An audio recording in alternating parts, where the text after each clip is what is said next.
Hi friends, வணக்கம். Welcome to vanicooking and lifestyle. இன்னைக்கு நம்மளோட சேனல்ல ஒரு சூப்பரான குழம்பு ரெசிபி எண்ணெய் கத்திரிக்காய் குழம்பு பார்க்க போறோங்க. கத்திரிக்காய் அப்படினாலே நம்மள நிறைய பேருக்கு பிடிக்காது. அதே இந்த கத்திரிக்காவை எண்ணெய் கத்திரிக்காய் குழம்பு நம்ம செஞ்சோம் வச்சுக்கோங்களேன், எவ்வளோ சாதம் வடிச்சாலும் அவ்வளோ சாதமும் டக்குன்னு தீர்ந்து போயிடும். அந்த அளவுக்கு ஒரு டேஸ்டியான குழம்பு தான் இந்த எண்ணெய் கத்திரிக்காய் குழம்பு. இதே நிறைய மெத்தடில் பண்ணலாம். அதில் இன்றைக்கி ரொம்ப எளிமையாக நம்ம வீட்டில் இருக்கிற மசாலா வச்சு ரொம்ப டேஸ்டியான எண்ணெய் கத்திரிக்காய் குழம்பு எப்படி செய்கிறதுன்னு தான் இந்த வீடியோவில் பார்க்க போகிறோம். வாங்க ரொம்ப டேஸ்டியான எண்ணெய் கத்திரிக்காய் குழம்பு எப்படி செய்கிறதுன்னு பார்த்துடலாம். அதுக்கு முன்னாடி நம்ம சேனலுக்கு இப்போ தான் நீங்கள் ஃபஸ்ட் டைம் வரீங்கன்னா மறக்காமல் சப்ஸ்கிரைப் பண்ணிக்கோங்க. பக்கத்தில் இருக்கிற பெல் ஐக்கானை ப்ரெஸ் பண்ணிங்கன்னா நான் எப்போ வீடியோ போட்டாலும் உடனே உங்களுக்கு நோட்டிஃபிகேஷனாக கிடைக்கும். அதனால் பெல் ஐக்கானையும் ப்ரெஸ் பண்ணிக்கோங்க. வீடியோவை ஸ்கிப் பண்ணாமல் பாருங்கள். இந்த எண்ணெய் கத்திரிக்காய் குழம்புக்கு நம்ம எண்ணெய் கொஞ்சம் அதிகமாக சேர்த்துக்கிட்டோம்னா சூப்பராக இருக்குங்க. அதுவும் நல்லெண்ணெயாக யூஸ் பண்ணிட்டீங்க அப்படின்னா ரொம்பவே டேஸ்ட்டாக அட்டகாசமாக இருக்கும். நான் இன்றைக்கி ஒரு 5-6 ஸ்பூன் போல் நல்லெண்ணெய் சேர்த்துருக்கேங்க. சேர்த்துட்டு அதில் நம்ம கத்திரிக்காய் ஃப்ரை பண்ணி எடுத்துக்க போகிறோம். அதுக்கு கத்திரிக்காவை நல்லா வாஷ் பண்ணிவிட்டு இந்த மாதிரி ப்ளஸ் சிம்பிள் மாதிரி நம்ம கட் பண்ணிக்கலாம். அதோடவே காம்பை ஒரு பாதி அளவுக்கு கட் பண்ணி எடுத்துக்கலாங்க. எடுத்துட்டு அதை எண்ணெயில் போட்டு நல்லா ஃப்ரை பண்ணி எடுத்துக்க போகிறோம். நீங்கள் எண்ணெயில் போடுறதுக்கு முன்னாடி கத்திரிக்காயில் தண்ணி இல்லாமல் பார்த்துக்கோங்க, இல்லைன்னா கொஞ்சம் எண்ணெய்லாம் தெரிக்கும் இல்லைங்களா, அதனால தண்ணி இல்லாமல் பார்த்துக்கோங்க. இப்போ இதை நல்லா நம்ம எண்ணெயில் ஃப்ரை பண்ண போகிறோம். ஒரு 3-4 நிமிஷம் நல்லா நம்ம ஃப்ரை பண்ணணுங்க. இதை அதிலே நமக்கு பாதி அளவுக்கு குக் ஆயிரும் கத்திரிக்காய். இந்த பாருங்க கலரே எப்படி சேஞ்ச் ஆகுது பாருங்கள். இந்த அளவுக்கு நம்ம நல்லா வதக்கிட்டு அதை தனியாக எடுத்து வச்சுக்கலாம்.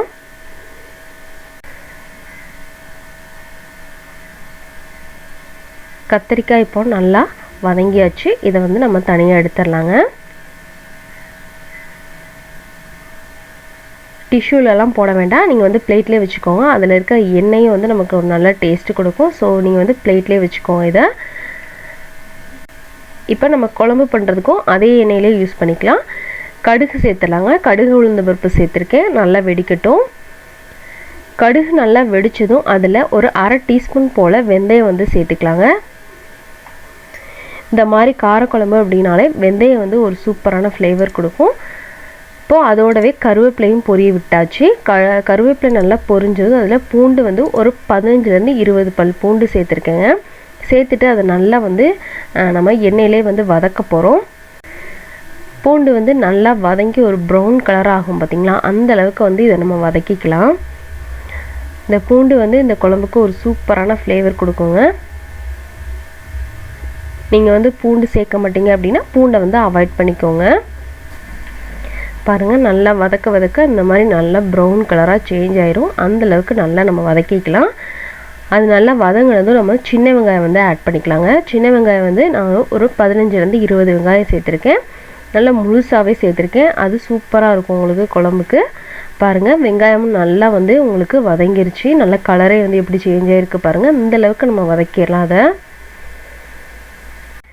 இந்த மாதிரி வெங்காயம் நல்லா வதங்கினதும் நம்ம அதில் மசாலாலாம் சேர்த்துக்கலாம். ஒரு 1/2 டீஸ்பூன் போல் மஞ்சள் தூள் சேர்த்துக்கலாங்க.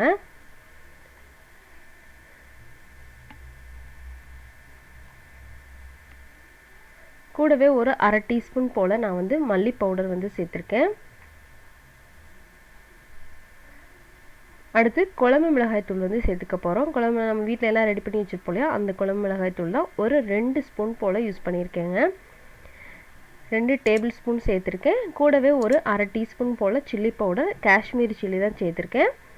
கொஞ்சம் கலரும் நமக்கு கிடைக்கும் இல்லைங்களா, அதனால காஷ்மீரி சில்லி பவுடர் சேர்த்துருக்கேன்.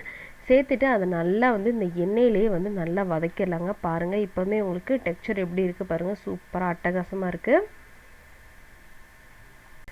இதுவே நல்லா ஒரு கிரேவி மாதிரி உங்களுக்கு ஆயிரும்.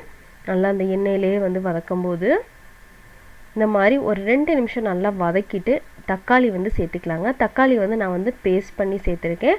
அது நல்லா ஒரு திக்னஸ் கொடுக்கும் நம்ம குழம்புக்கு, நல்லா கலரும் கூட கொடுக்கும். அதனால நல்லா பேஸ்ட் பண்ணிவிட்டு சேர்த்துருக்கேன். மீடியம் சைஸில் ஒரு 3 தக்காளி சேர்த்துருக்கேன். சேர்த்துட்டு அதை நல்லா நம்ம வதக்கிடலாங்க. பாருங்கள், நல்லா சுருள வதங்கிருச்சு பாருங்கள். இந்த அளவுக்கு நல்லா நம்ம வதக்கிட்டோம் அப்படின்னா குழம்பு சூப்பராக இருக்குங்க டேஸ்ட்டு. நம்ம சாப்பாடு செஞ்சு வச்ச மாயம் தெரியாது, டக்குன்னு காலியாயிரும். இந்த மாதிரி நீங்கள் குழம்பு கண்டிப்பாக அதை ட்ரை பண்ணி பார்த்துட்டு உங்கள் ஃபீட்பேக் எனக்கு சொல்லுங்கள்.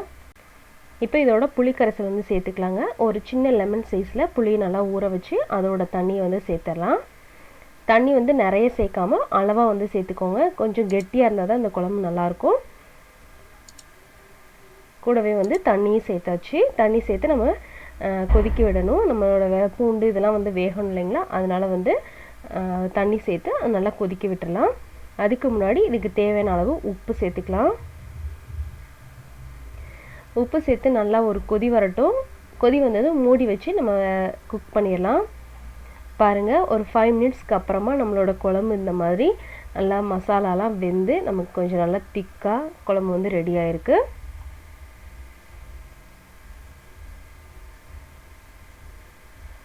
ஃப்ரெண்ட்ஸ், நம்மளோட இன்னொரு சேனலான வனிக்குழம்பு, அதோட லிங்க்கை வந்து நான் டிஸ்கிரிப்ஷன் பாக்ஸில் கொடுக்குறேன். செக் பண்ணி பாருங்கள். பிடிச்சிருந்தா சப்ஸ்கிரைப் பண்ணிக்கோங்க. அதே மாதிரி தமிழ் கதை உலகம், அதோட லிங்க்கையும் நான் டிஸ்கிரிப்ஷன் பாக்ஸில் கொடுக்குறேன். செக் பண்ணி பாருங்கள். பிடிச்சிருந்தேன்னா சப்ஸ்கிரைப் பண்ணிக்கோங்க. இந்த மாதிரி மசாலா ஸ்மெல்லாம் போனதுக்கப்புறமா இதில் வந்து நான் வந்து கொஞ்சமாக தேங்காய் வந்து சேர்த்துக்க போகிறேங்க. தேங்காய் வந்து பேஸ்ட் பண்ணி வச்சுருக்கேன். ஒரு டேபிள் ஸ்பூன் போல் போதும், நிறைய சேர்க்க வேண்டாம். இது வந்து ஆப்ஷனல் தான். தேங்காய் சேர்க்கலைன்னா கூட ரொம்ப சூப்பராக இருக்கும். அதோடவே கொஞ்சமாக வெல்லம் வந்து சேர்த்துக்கிறேங்க. இந்த ரெண்டையும் சேர்த்துட்டு நல்லா ஒரு மிக்ஸ் கொடுத்துட்டு ஒரு 2-3 நிமிஷம் நல்லா கொதிக்க விட்டுறலாம்.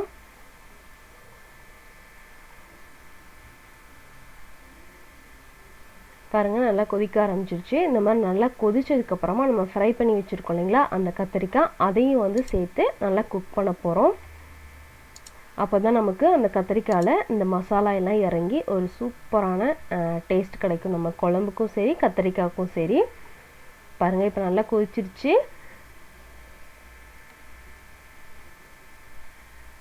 இப்போ இந்த டைத்தில் நம்ம உப்பு தேவைப்பட்டால் உப்பு சேர்த்துக்கோங்க. எனக்கு வந்து கொஞ்சம் உப்பு பத்தலை, அதனால் கொஞ்சமாக உப்பு சேர்த்துக்கிட்டேன்.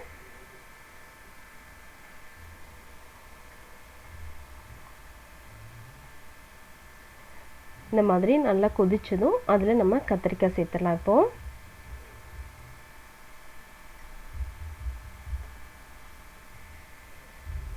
கத்திரிக்காய் அந்த பிளேட்டில் இருக்க அந்த எண்ணெயும் சேர்த்து அதில் ஊற்றிடுங்க. ரொம்ப சூப்பராக இருக்கும்.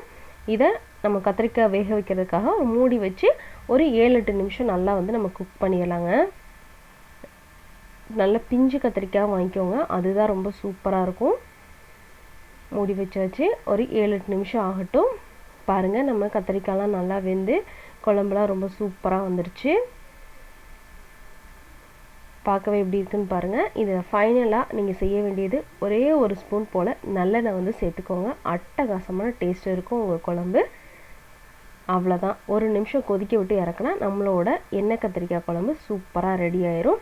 கண்டிப்பாக இந்த மெத்தடில் நீங்களும் ட்ரை பண்ணி பார்த்துட்டு உங்கள் ஃபீட்பேக் எனக்கு மறக்காமல் சொல்லுங்கள். அதே மாதிரியே பிடிச்சிருந்தா லைக் கொடுங்க, உங்கள் ஃப்ரெண்ட்ஸ் அண்ட் ஃபேமிலிக்கும் ஷேர் பண்ணுங்கள். நம்ம சேனலுக்கு மறக்காமல் சப்ஸ்கிரைப் பண்ணிக்கோங்க.